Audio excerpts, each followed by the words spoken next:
Yorogun, ada yang tahu tentang ini nggak? Terus kapan dipakainya? Dan beda dari keduanya apa? 안녕하세요 여러분, 방쌤입니다. 이번에는 주격조사 은는과 이가에 대해 함께 배워보도록 하겠습니다. Particle subject 는 Particle subject 는 dilekatkan pada huruf akhir kata pada bagian subjek kalimat. Partikel subjek nen menunjukkan bahwa kata benda yang dilekatkan partikel en atau nen pada awal kalimat merupakan subjek kalimat. Selain itu, kata benda yang dilekatkan oleh partikel en atau nen juga menegaskan bahwa adanya gagasan atau topik pembicaraan atau isu pembahasan yang sedang dibahas kepada lawan bicara. Selanjutnya, bagaimana cara kita menentukan kapan pakai nen dan kapan pakai en? Saat subjek diakhiri dengan vokal, maka harus digabungkan dengan partikel subjek yang diawali konsonan. Saat subjek diakhiri dengan konsonan, maka akan dilekatkan dengan partikel subjek yang diawali dengan vokal. Fungsi partikel enen yang pertama. Partikel subjek en ataupun nen memberikan penekanan pada kalimat. 안녕하세요, 저는 지민입니다. Menekankan bahwa orang yang memberikan salam tersebut bernama Jimin. Pada kalimat 마크 씨는 29살이에요, yang artinya Mark berusia 29 tahun. Penekanannya ada pada 마크 씨. Selanjutnya pada kalimat 제 직업은 한국어 선생님입니다. Menekankan bahwa 제 직업, menekankan bahwa pekerjaan saya adalah guru bahasa Korea. Penekanannya ada di 제 직업. Pada kalimat 나는 아이돌 그룹 방탄소년단의 팬이에요, memiliki arti aku adalah fans dari idol group 방탄소년단. Nah, jika ditanya, apakah orang lain adalah fans dari idol group 방탄소년단? Jawabannya belum tentu. Tetapi jika ditanya, apakah aku adalah fans dari idol group 방탄소년단? Jawabannya tentu saja, karena penekanannya ada pada kata subjek 나는. 당신은 한국 드라마를 좋아하세요? Artinya adalah, apakah Anda menyukai drama Korea? Penekanannya ada pada kata 당신은. Sementara 한국 드라마를 ini adalah bagian dari objek kalimat dan 좋아하세요 adalah bagian dari predikat. Kalau fungsi yang pertama tadi tentang penekanan, nah fungsi yang kedua ini adalah untuk menekankan perbandingan. 누나는 키가 커요, 동생은 키가 작아요. Artinya, kakak perempuan punya badan yang tinggi besar, adik punya badan yang kecil pendek. Nah, kita bisa lihat dengan jelas bahwa di bagian subjeknya ini ada dua subjek, yaitu 누나는 dan 동생은. Artinya bentukannya dari dua orang ya, dua subjek. Lalu kemudian ada kata predikatnya, 키가 커요 yang pertama dan yang untuk kedua, 키가 작아요. Yang artinya keduanya yang satu punya badan yang besar, yang satu punya badan yang kecil pendek. Kedua predikat tersebut memiliki arti saling bertolak belakang. Sehingga bisa kita simpulkan bahwa partikel enen di sini untuk menekankan kalimat tersebut sebagai perbandingan. Contoh kalimat selanjutnya, Johnny NCT는 미국인이에요. 그렇지만 혜자는 한국인이에요. Nah, Johnny NCT di sini itu adalah subjek yang pertama. 그렇지만 혜자는 itu adalah subjek yang kedua. Nah, kita bisa lihat bahwa di sini sama-sama ada dua subjek nih ya. Nah, selanjutnya kita lihat di bagian predikatnya. 미국인이에요. Artinya orang Amerika. Sementara yang satu lagi 한국인이에요. Artinya orang Korea. Nah, di sini menunjukkan bahwa predikatnya lagi-lagi saling bertolak belakang antara predikat yang pertama dengan predikat yang kedua. Nah, di antara kedua kalimat tersebut ada kalimat penghubung kerojiman yang sangat jelas bahwa menyatakan kerojiman ini sebagai kata tetapi. Sehingga bisa kita pastikan bahwa semua kalimat ini menunjukkan pada penekanan perbandingan. Contoh kalimat perbandingan yang selanjutnya adalah 나는 대구시를 좋아해요. 하지만 내 친구는 서울시를 좋아해요. Artinya bahwa di sini aku suka kota Daegu, tetapi temanku suka kota Seoul. Nah, di sini ada kedua subjek lagi nih. Ada 나는 dan 내 친구는. Nah, nanen itu artinya aku, 내 친구는 artinya temanku. Berarti ada dua subjek nih. Selanjutnya kita bisa lihat lagi di objeknya. Oh, objeknya berbeda. Ada Daegu-si를 dan Seoul-si를. Daegu-si itu adalah kota Daegu di Korea Selatan. Lalu Seoul-si adalah kota Seoul di Korea Selatan juga. Nah, walaupun predikatnya di sini ada sama-sama katanya 좋아해요 dari kedua kalimat ini, tetapi kita bisa lihat bahwa di antara kedua kalimat tersebut ada kata penghubung yaitu hajiman. Hajiman yang berarti tetapi. Sehingga jika dilanjutkan artinya aku suka kota Daegu, tetapi temanku suka kota Seoul. pada kalimat 부산시의 기온은 대전시보다 훨씬 더 더워요. Ia memiliki arti suhu udara di kota Busan jauh lebih panas dibandingkan dengan di kota Daejeon. Penekanannya pada kalimat ini ada di bagian subjeknya yaitu 부산시의 기온은.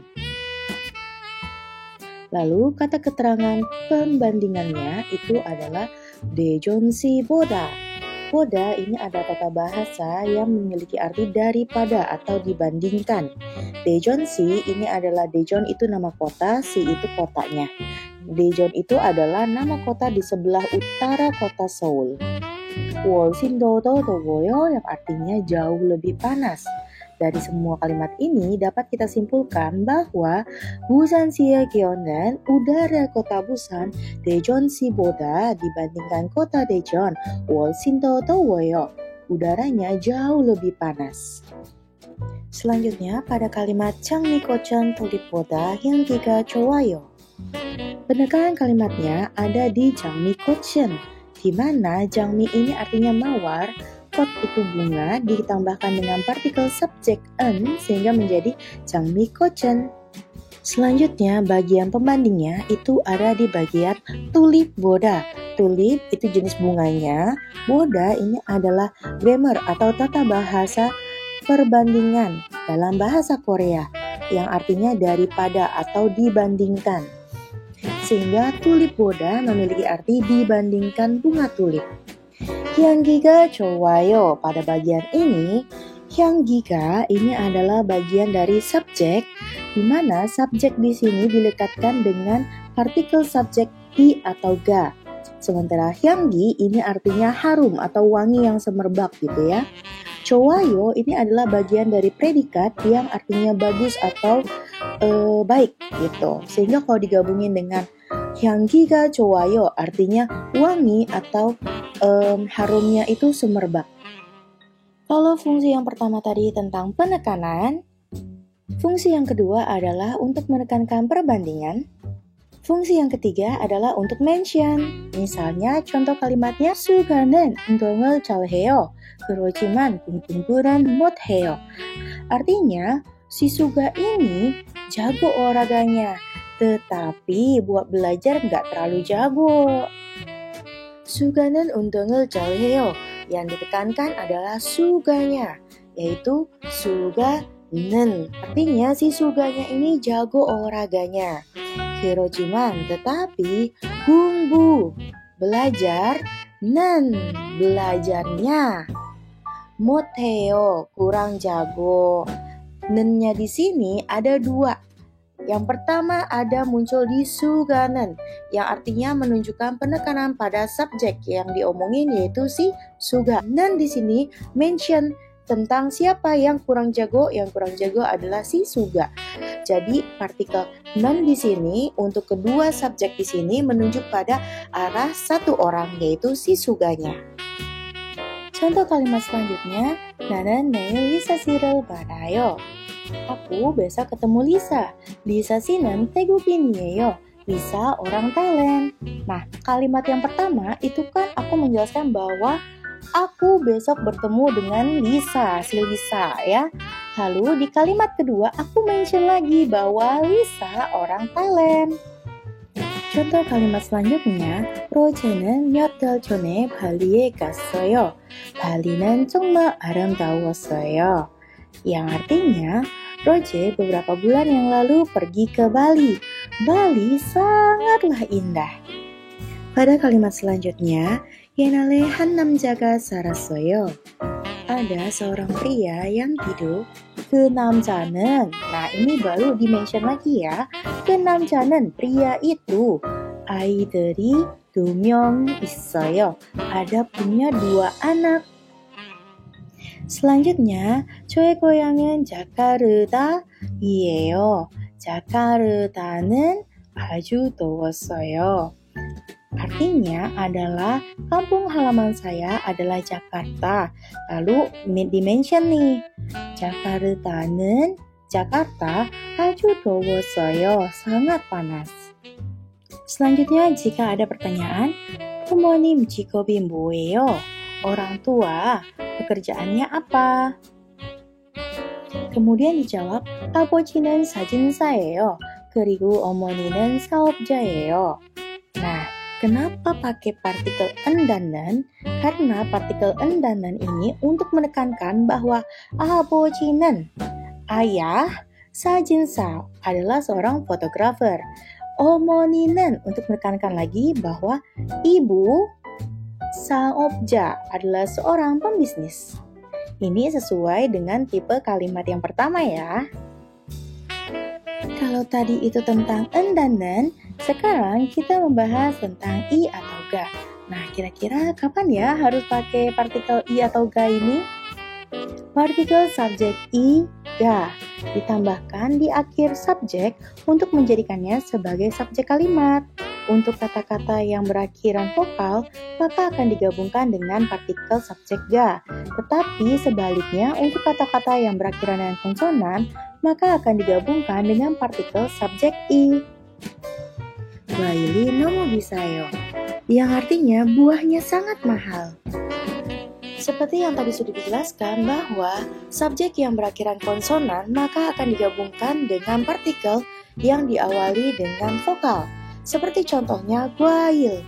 Karena diakhiri dengan real, maka akan digabungkan dengan partikel subjek yang berawalkan vokal i. Sehingga menjadi 과일이. 고기가 너무 비싸요. Artinya, dagingnya terlalu mahal atau dagingnya sangat mahal. Pada bagian subjek, gogi diakhiri dengan huruf i, maka akan digabungkan dengan partikel subjek yang diawali dengan konsonan yaitu ga. Sehingga menjadi gogiga. Partikel subjek i atau ga menjelaskan bahwa informasi yang disampaikan merupakan informasi yang baru, yang mungkin saja si lawan bicara belum mengetahuinya sehingga si pembicara memberitahukannya. Selanjutnya, kalimat 미소가 한식을 먹어요. Artinya, Jisoo makan makanan Korea. 삼촌이 생선을 먹어요. Artinya, paman 생선을 먹어요. Makan 생선. Nah, 생선 ini adalah seperti sashimi kalau di Jepang. Jadi ikan mentah yang dicocol sama kecap itu 생선 ya. Selanjutnya, 지원 씨는 이가 아파서 빙수를 못 먹어요. Artinya, Jiwon tidak bisa makan bingsu karena giginya sakit. 오늘은 날씨가 안 좋아요. Artinya, 오늘은 hari ini, 날씨가 cuacanya 안 좋아요, tidak bagus. Jadi, 오늘은 날씨가 안 좋아요 artinya hari ini cuacanya tidak bagus. Contohnya misalnya, ada yang bertanya, 누가 음식을 준비할 거예요? siapa ya yang bakalan siapin makanan atau siapa yang siapin makanan? Kemudian ada yang jawab, 내가 음식을 준비할 거예요. Aku yang akan menyiapkan makanan. Oke, karena kita sudah membahas panjang kali lebar tentang partikel subjek enen versus iga, kali ini mari kita rangkum semuanya jadi satu. Jadi kesimpulan.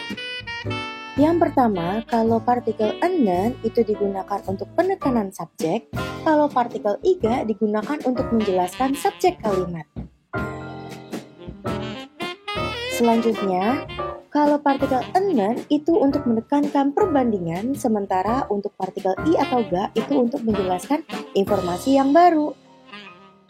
Next, kalau partikel enen juga digunakan untuk mention, tetapi kalau partikel iga itu nggak digunakan untuk mention.